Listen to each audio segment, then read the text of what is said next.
Nebraska, 1891. A man named Orville Peck walked out of a sod house outside a settlement called Blue Creek Hollow, 7 miles east of the Republican River, carrying a splitting maul, a tin cup of coffee gone cold, and 41 cents in his coat pocket. He had buried his wife the previous spring and his youngest boy that same August, both from the same fever, and he was still working the claim alone. The temperature that morning was 4 below. He had no barn coat. He had his wool shirt, a canvas vest with a missing button, and he was sweating before noon because he knew what he was doing. Orville Peck did not die that winter. He did not lose a finger, did not lose an ear, did not burn his shelter down trying to stay warm. He came out in March with a cord and a half of hardwood still stacked, 16 pounds of salt pork in a crockery jar, and a filled journal that his daughter eventually passed to a historical society outside of Hastings. Today, the majority of Americans would not survive 72 hours in those conditions with a full backpack, a satellite communicator, and a how-to video buffered on their phone. We call ourselves better equipped. The record disagrees. But here's the twist. The record says Orville Peck was not lucky. The record says the man was trained, not by a school, not by a course, not by a YouTube channel, by 5 specific skills his father beat into him before he was old enough to shave. 5 things that every farming family in that country knew cold, no pun intended, and 5 things that most American households have lost entirely in the last 60 years. What those 5 skills are has a name, collectively. They are the difference between survival competence and survival theater. One is a real thing that works in the field. The other is what you buy at a sporting goods store for $300 and carry once. That distinction is a sovereign skill. Nobody bills you for it, and nobody can take it back once you have it. My name is Wade Tolliver. I am 58 years old, 6th generation Tolliver Gap on the Cumberland Plateau in the east of Kentucky. My family came up into those hills in 1788, and not a soul has left permanent since. When my grandfather, Emmett Tolliver, died, he left me a black ledger book he had kept from 1931 to 1979. The front pages are the house accounts, what a pound of cornmeal cost, what a day of labor paid. The back pages and the margins are something else. They are how things were done. Emmett made me swear that what was in that book would not die when he did. Every one of these videos is me keeping that word. There are 40 years of margins in that book still waiting to be opened. We have time. Now, before we get into this list, 2 things I want you to hold in the back of your mind. Number 4 on this list is the one that most people assume they already know, and the Department of Agriculture was warning rural households about the exact same mistake in their farmer guidance going back to the 1930s. They were right then, and the problem is still happening today in backyards all over this country. And number 2, the failure there is not stupidity. It is a chemical process that nobody teaches anymore. And once you see it, you cannot unsee it. Those 2 are worth the whole list. Let's start from the top. Number 5, reading a fire wrong. Not starting one, reading one. There is a difference between a man who can start a fire and a man who can manage one. And in the winter of 1917, in the hill country of western North Carolina, that difference kept families alive and killed others. The families that burned through their wood in the first cold month were the ones who built their fires too big, too fast, and too hot. The families that came out of winter with wood left over were the ones who knew what a fire was actually telling them. The mistake people make today is they build a fire for heat and they stop watching it. What you actually need to watch is the color of the flame and the density of the smoke. A clean orange-yellow flame with almost no smoke means your wood is dry and your combustion is efficient. A heavy dark smoke means wet wood and poor draw, which means most of your heat is going up the flue instead of into the room. And depending on your setup, that means creosote building in a pipe that will catch fire at the worst possible moment. Emmett's book has a margin note on this. He writes that his father could tell by the sound of the fire alone whether the draw was right. Not the look, the sound. The year that skill started dying in most American households was roughly 1955, when central heating became standard enough that the industry stopped selling it as a luxury and started selling it as the only acceptable way to heat a home. The furnace companies did very well. The firewood stackers went quiet. Here is your task for this week. The next time you have a fire going, whether in a fireplace or a wood stove, sit in front of it for 10 minutes and watch the flame base, not the top. Notice where the color changes. Notice where the smoke thickens. You are not doing anything. You are just watching. That is the beginning of reading a fire, and it costs you nothing. The flaw most people carry into this is that they think managing the heat means adjusting the air vent or the damper and then walking away. That is not management, that is automation. Management means your eyes are in the room. Now the first pattern break, friend.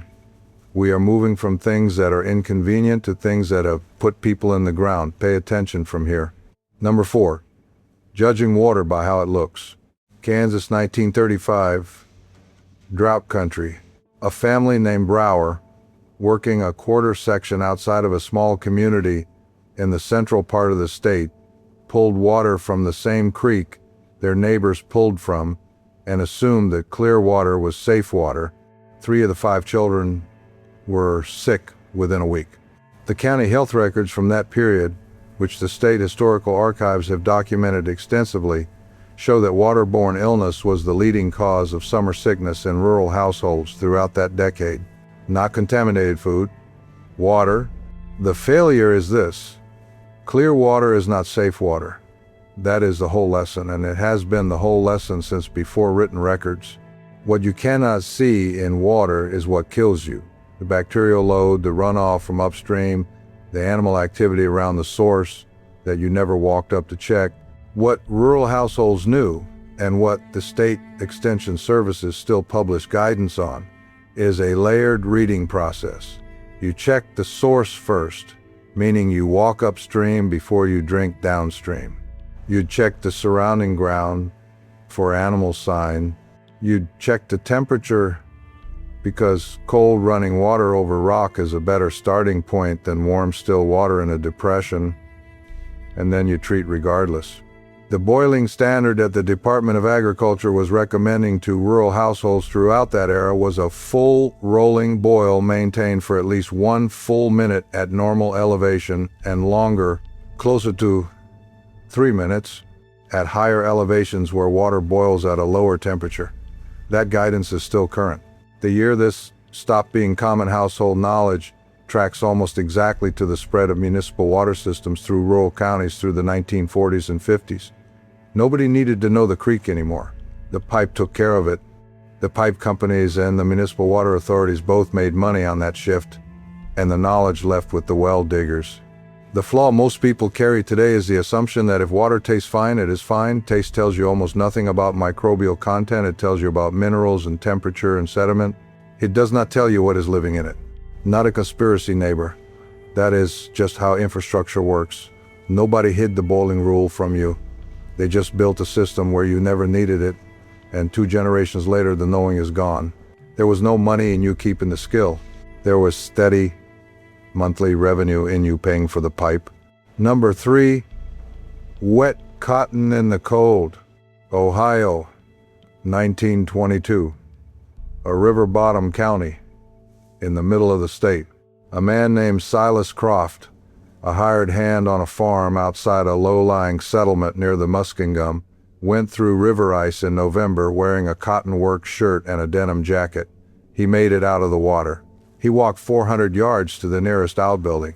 He did not make it to morning. Silas Croft did not drown. He died of what field surgeons in the Civil War era were already writing about, and what military manuals have documented extensively since. Cotton soaks water and holds it against your skin. It does not insulate when wet. It conducts heat away from your body at a rate that wool and animal skin does not. In cold air, a wet cotton garment is colder than no garment at all.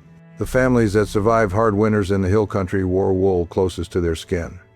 Not because they preferred it, because their grandmothers had seen what happened when you did not. Emmett's book mentions this. He writes about his own mother refusing to let the boys work the creek bottom in cotton once the leaves turned. He thought she was being particular. She was keeping them alive. The year cotton became the dominant workwear fiber in American rural households tracks through the 1920s and 30s as the cotton industry, heavily subsidized and aggressively marketed, pushed the cost of cotton goods below the cost of wool. By 1940, the wool undershirt had largely disappeared from the working man's wardrobe. The wool producers lost that market, and the cotton mills gained it. The mistake people make today is layering cotton under a waterproof shell and assuming the shell solves the problem. If you sweat through the cotton, or if the shell fails at a seam, or if you go in the water, the cotton kills the insulation. The layer closest to your skin is the one that matters most, and it should never be cotton in cold weather. Here is your second task for this week. Go to your gear pile, your camping pack, your emergency bag, whatever you have. Pull out every layer. Check the labels. Every cotton item in that pile is a liability below 40 degrees and wet. Set it aside. You do not have to throw it out. You have to know what it is. Second pattern break, friend. What comes next is the one that kills people every single year in this country, in houses with smoke detectors, with people who thought they were being careful. Number 2, heat and enclosed spaces. Western Pennsylvania, 1946. A mining family named Rudolph, living in a company row house outside a small coal operation in the western part of the state. Cold night in late January. The husband banks the coal stove harder than usual, closes all the windows tight, closes the bedroom doors to hold the heat, and goes to sleep. 3 people do not wake up. The local records from that period describe it as a coal gas incident. The county physician's report uses the phrase, vitiated air. Carbon monoxide has no color and no smell. It is produced by any incomplete combustion.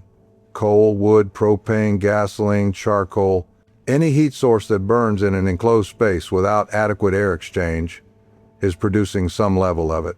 The question is whether your ventilation is enough to keep the concentration below the level that affects you, and that is not a question you can answer by feel, because one of the first things carbon monoxide does is impair your judgment before you know anything is wrong.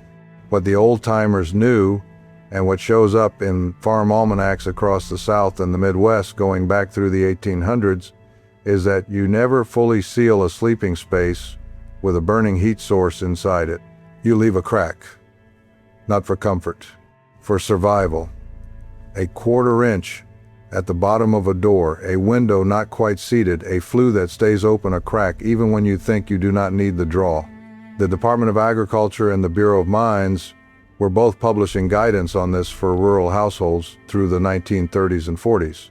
That guidance still exists.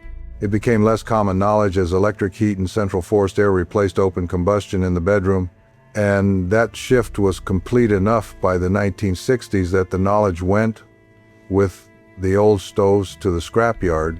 The mistake people make today is with generators. In a power outage, a generator runs in the garage with the door partly open, or on the covered porch, or just inside the door to the basement. People die this way every winter in this country. The rule is the same as it was in 1890. Combustion that produces exhaust needs to be outside with real air around it, not a cracked door. I am not telling you that as a historical curiosity, neighbor. I am telling you because it still happens, and because the knowledge that would prevent it is the same knowledge that Silas Croft's neighbor had and the Rudolph family did not. Number 1, and I have been pointing at this since we started, I want you to hear me on this one because this is the one that does not get talked about even in communities that talk about every other thing on this list. Number 1, not knowing the difference between a retreat and a trap. Blue Ridge, country of Virginia, 1883. A group of 7 men caught in an early snowstorm on a logging operation in the western part of the state, in a steep-sided hollow near the headwaters of a small tributary. They found shelter. They had fire material. They had food for 4 days. 2 of them did not survive the week. The ones who died were the ones who got into the shelter first and stayed. The ones who lived were the ones who kept looking after they found the first shelter for a better position. What killed the two men was not cold and not hunger. It was a drainage hollow that collected cold air the way a bowl collects water. Cold air is heavier than warm air. It falls and it pools. A depression in the terrain, a tight valley floor, the low side of a hillside, these are the places where temperatures at night can run 10 to 15 degrees colder than the terrain 50 feet uphill. The first shelter those men found was in exactly that kind of hollow. It felt sheltered because the walls cut the wind. It was colder than sleeping in the open on the ridge would have been. Orville Peck, the man I told you about at the start, knew this. His journal, as recorded in the Historical Society collection outside of Hastings, mentions it directly. He writes that his father told him, the first shelter you find is the one that tells you where not to sleep. You use it to understand the terrain. Then you find where you are actually going to stay. That piece of knowledge does not show up in any survival course I have ever heard of. It does not show up in the gear catalogs. There is no product to sell you that teaches it.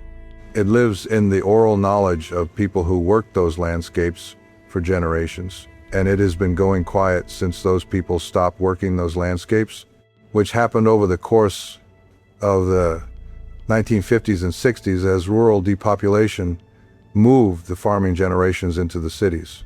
The mistake people make today is they find the low spot out of the wind and they feel the relief of being out of the wind and they stop. That relief is the trap. Out of the wind and in a cold sink is worse than exposed and on a slope with drainage. Emmett's book has a 2-line note on this, tucked into a margin between a feed price and a note about fence wire. It reads, "Low ground is not safe ground just because it is quiet. Cold comes down the same as water." 2 lines. But I have been thinking about those 2 lines for 20 years. I passed all 5 of these through my own experience this past fall. Went back through my gear, found cotton I should not have, found a generator placement I would not use again, stood at the edge of our creek bottom and walked upstream for the first time in 3 years. Every one of these still had something to teach me, and I have been living in these hills for 58 years. Your granddad knew all of this. Somebody just did not get the chance to hand it down to you. That is not your fault and it was not his. But it is on your watch now to keep it from going another generation quiet. Tell me below, friend, did your family have rules about this? About sleeping position, about water, about the fire at night? Did your grandfather have a no cotton rule? Did your grandmother know about cold air pooling? Tell me the rule they had. Even if you do not know why they had it. I read every one of them. The comment that goes deepest is the one I build out into a full video next time. That is how this works around here. Next time we go back to 1898 and a woman in the Tennessee Hill Country named Cora Davenport, who kept 9 people alive through a 6-week ice storm with $4.11 worth of supplies. And the single storage method. The canning industry spent decades quietly replacing with something that costs 12 times more and works half as well. Keep what they knew. It'll keep you